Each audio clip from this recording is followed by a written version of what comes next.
Hey everybody, welcome. Finally, we made it to the podcast. Many ups, many downs, many in betweens, but we rised and we shined through it, and we're here to speak about it. My name is Colin C, and my co-host is Nadine. Yes. And when I was coming up to doing this podcast, I was thinking strongly about what I would start with, because there could be many things you could start with, and what is important to me and important to Nadine, and it's still going at the moment, that we start with her being botched 3 times in under 2 years in a Turkish hospital, because it still affects her mental health today. So yeah, we'll start with that one. So episode 1 will be about Nadine's chest being left abroad, and being left abroad with this not only once but 3 separate occasions in 2 years. It's a subject that will obviously leave people thinking and wanting to go with nature rather than cosmetic surgery. She's here to tell all our experiences on being botched, not only once, twice, as I said, 3 times. And we're here, and she's here to tell her full story. Welcome Nadine to our podcast. Welcome. We finally made it, darling. Very happy. Could you just bring us back to when you first got this dream of wanting a chest, please? So, growing up as a child, I've always looked at, all the famous people, and I used to always say to me and my friends, as we used to think we were the Spice Girls as a child growing up, and I used to think I was Mel B, and my other friend Jade used to think she was Jerry, but it goes on. But for many years I wanted this, and as I got older I had a lot of weight on me.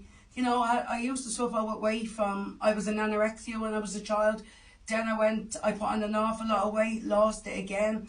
So my boobs kind of start going up and down. But natural, I always had like a normal pair of boobs. But then as I went into my teenager life then, as I got older, then I came to 19 and I had my first child. And when I had my first child, as you know, girls, when we have children, your body is not the same after it. So my chest wasn't the same. So for many years I wanted this operation. So I finally worked so hard and saved so hard to get to this operation what I wanted. So I finally then got to where I wanted to go. So I went and I booked my flights, and I also got on then to another girl that helped me also through the process of it all.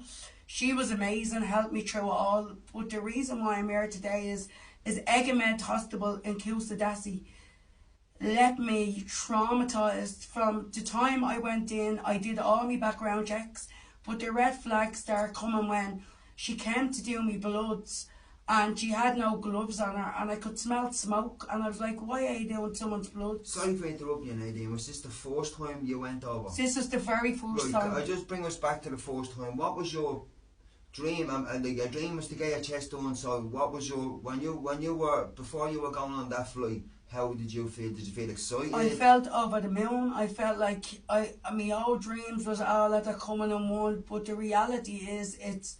And what way did it go over there, Nadine? Can you explain to the we went there, and I was brought to the hospital, and I actually thought I was getting, these people was coming to hijack me, because when they came I didn't even know the people who picked me up. Only was that Turkish translator? It was no, there was no Turkish. Coincide no, and cohere. What? There was only one girl that helped me, helped me through the procedures, and she was amazing. Her and her family was right by my side, and this is where it gets tricky. Did you meet the surgeon? When you went for your consultation, did you meet the surgeon at your consultation?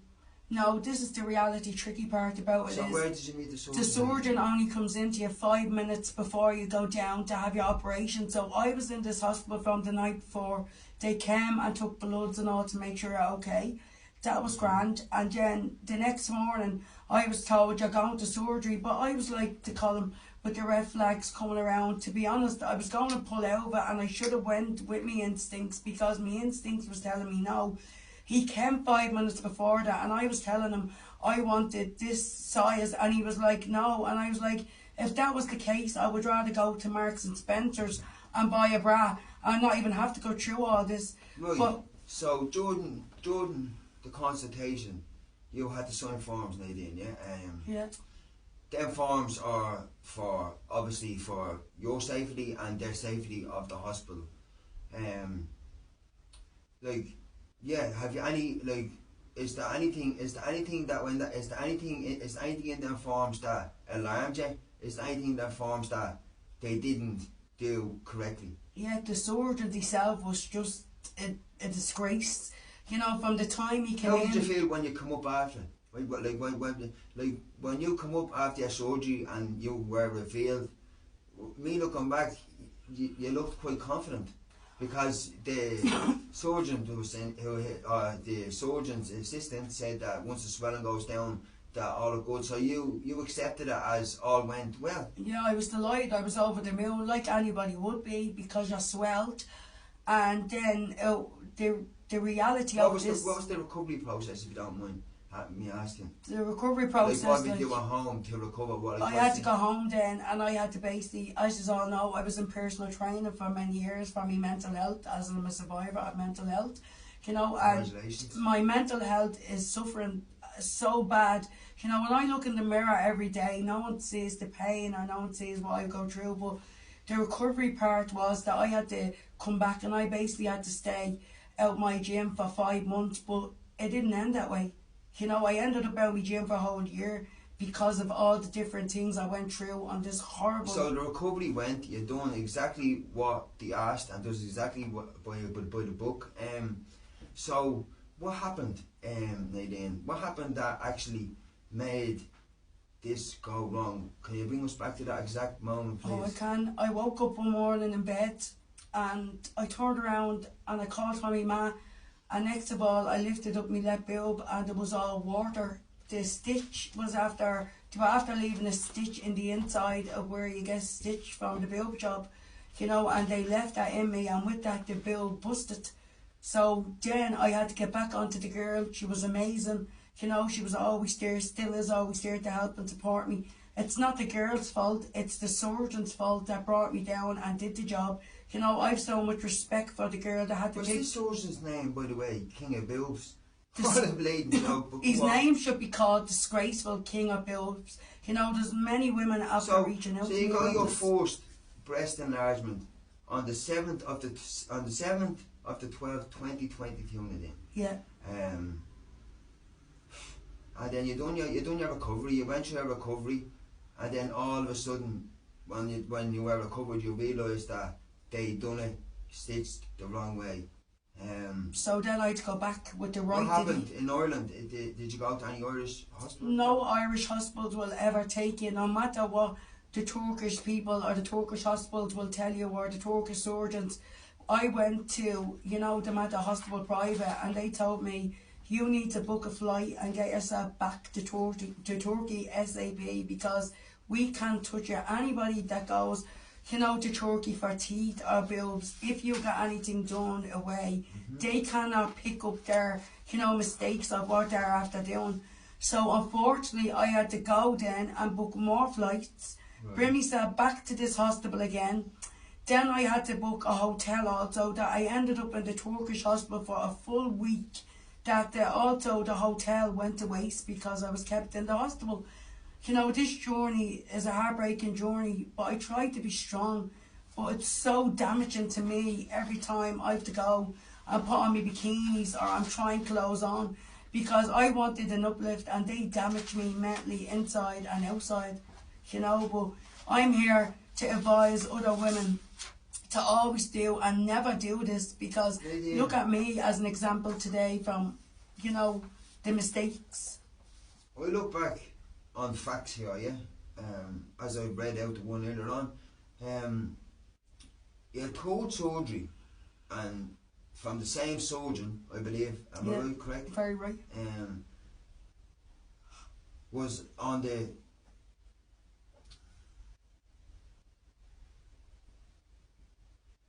your third surgery went on the 20th of July 2023. Yeah. Okay, that was that was your third surgery. What went on? Like how did you cope? How did you deal? How did you deal with motherhood? As in a sense, like as when you were going through all this. Can you explain to the viewers the second time it happened and what happened after the recovery that we had to go back, that you had to go back again for the third time? So the right diddy this time then exploded and went so big and started. Well, believe it or not, you just asked for a simple uplift, wasn't it? Yeah, that's all I asked for, and I never got. From the time I started this journey, I was failed. I never got what I asked for and what I paid for.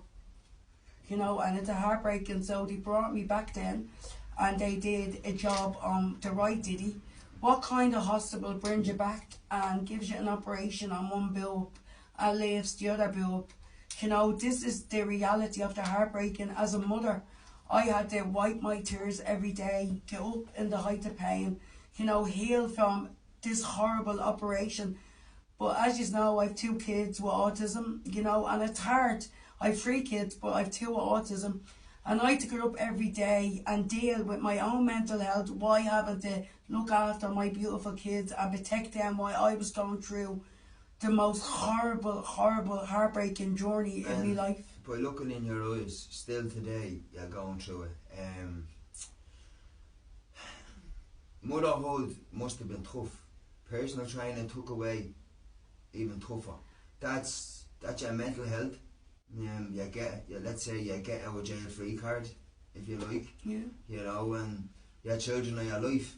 So when you're struggling with your brain and your chest has been left in disarray, and you have to still be there for your 3 sons, how have you been able to hold on to them, to you, and to everything all as one?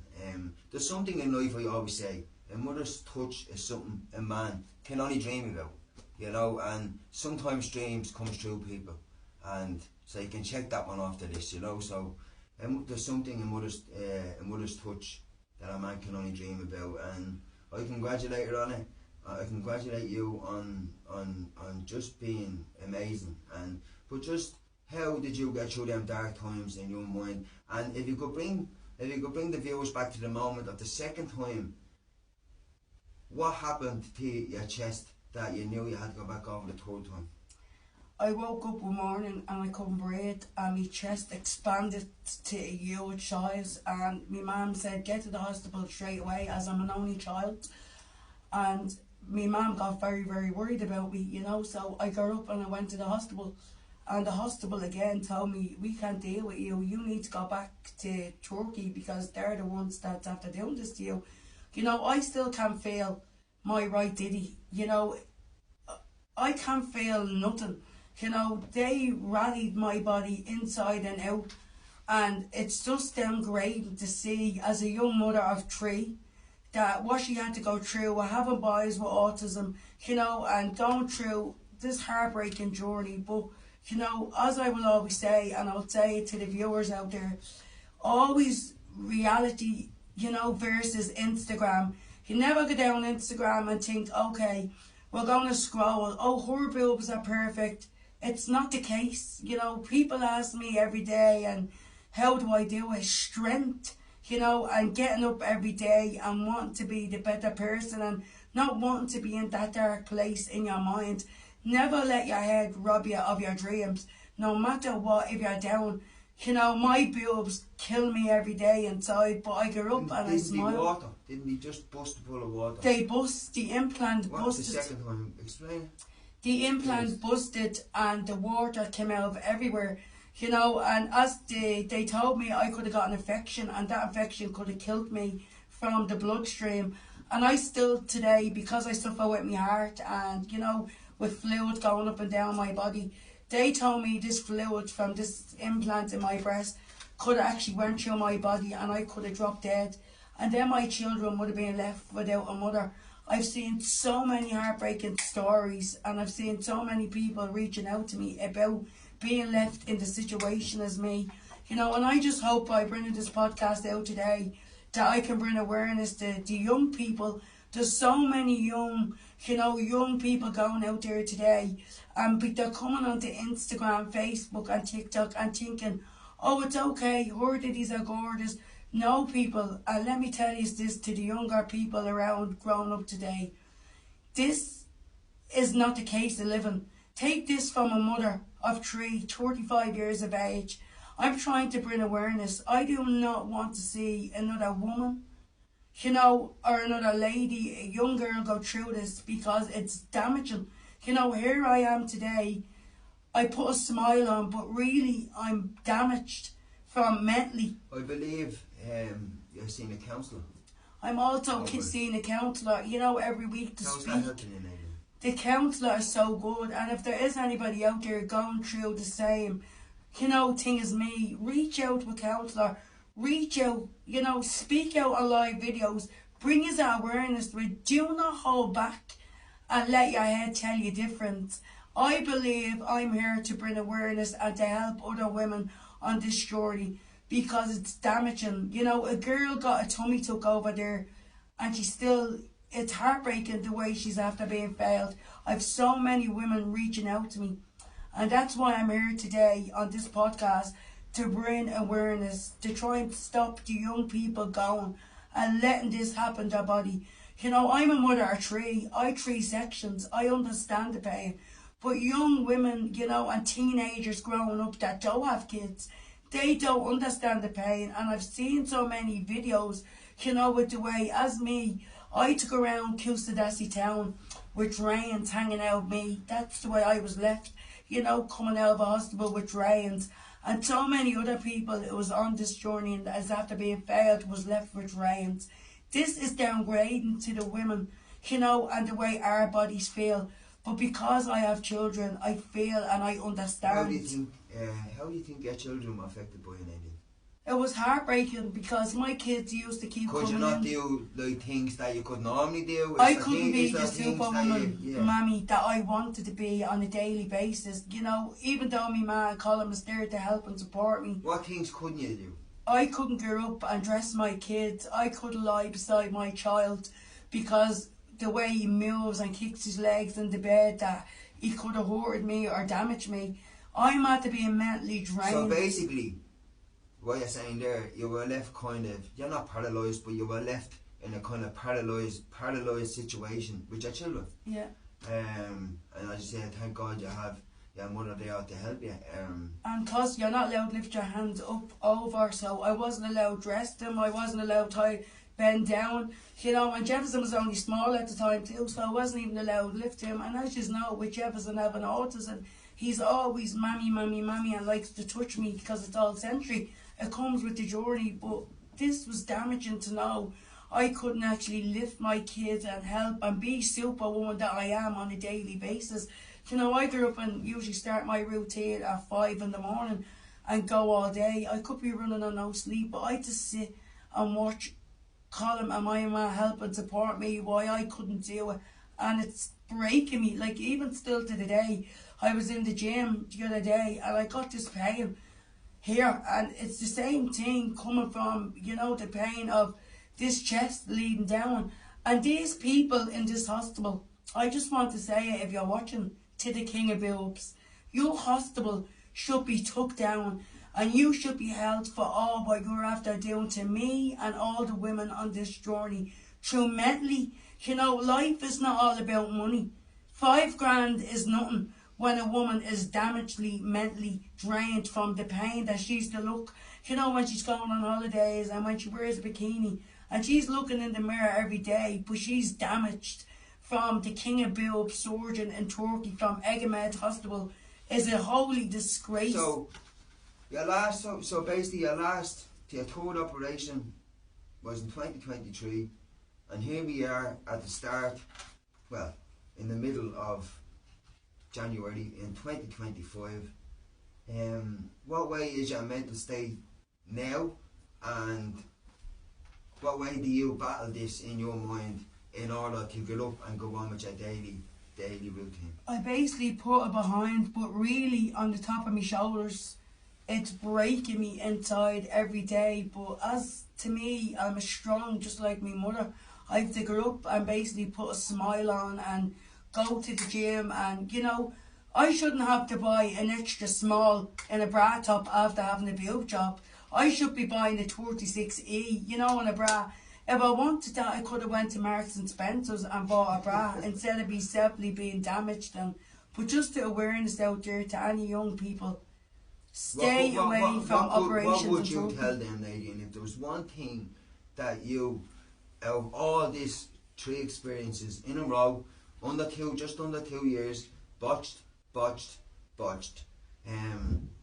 yeah, what have you got to say to these young girls out there that want to mess with nature? Never mess with nature, and always, be grateful for what God gives you, because look at me and the other women today on this journey. It wouldn't be the fact that it's just the first time and it happens every now and again to people. It's happened to you 3 times in a row. So, yeah, what would the message be to all the youngsters and all people who think of getting any sort of surgery that can be life-threatening? No matter where you go, it's just stay away and never mess with nature. Always get up and look in the mirror and you're okay. There's nothing wrong with your body. I've so much self-confidence in my body. As much as people say, oh, I do suffer as, but here I am, I'm strong and I'm here to bring awareness and tell the story. But on this note, people, do not go and put yourself through what I'm after having to experience on this heartbreaking journey, because they just block you, get on with life, and they don't care about the way you're left to deal with your mentally, issues, because being damaged after the 3rd operation, being botched. And in Egamed Hospital, Nadine, I remember saying to me a couple of days ago that they didn't change gloves every time they used them. They'd go out for a smoke and you could come in and you'd smell the smoke off them, and they'd never put gloves. Always in a hospital in Dublin, they always wear gloves taking your bloods, and they couldn't even get the blood out of me. And also, sorry for interrupting you, Nadine, also the surgeon never took a break through every surgery, so that is paramount especially when you're going into breast and then you're going into lipo. Someone actually died when I was coming out of surgeon after having a boob job. They were after getting a gastric sleeve and dying in the next room to where I had my operation. So I have a lot of trauma from the hospital alone. But the people who helped me and picked up the pieces, the girl and her mother and her family, I will be always grateful. You're one amazing lady, and she's always there to help and support me on this journey. She had to pick up somebody else's pieces, and she brought me to where I was. So if it wasn't for her, but I just out there today, I'm bringing awareness. Please, girls, don't do what I did, because you will be, it's damaging. It's a chance, and as I reiterated earlier on, you look, people, when you go over to Turkey, you sign documents, yeah, and you're signing your life away. If something goes wrong, health insurance, I know health insurance, you sign your life away. Look, Nadine, thank you so much for coming on to this, for coming on to our podcast and sharing something that has been deeply rooted and is deeply heartbreaking to hear, and obviously as your partner to go through with you, but also I commend you and applaud you, and many others will, and applaud you with the way you approach your life still now today, even though you're still battling it, the way you approach your children, the way you approach your daily life, and the way you just have that never give up and never give in attitude, much like myself. I thank you again for coming on the podcast. Ladies and gentlemen, that's the end of episode 1. Yeah, I hope she got it off her chest, which she did. Sometimes people say a problem solved is a problem halved. Well, I always say a problem solved is a problem shared. if you're gonna half share the problem, you would only half talk it. So yeah, Harness to Win podcast, episode 2 will be uploaded sometime in the, next week. We want to thank you for viewing. We want to thank Nadine from the host. We want to thank Birdfire Studios for having us on board. They have been absolutely A1, Sharon, and couldn't ask for more. It's been amazing. It's actually, I've enjoyed it. I've really enjoyed it. I've enjoyed listening to Nadine. I've enjoyed her getting out her story, which is also a relief to her, and a relief to her is a relief to others. So yeah, on that note, God bless you all, and yeah, see us for episode 2.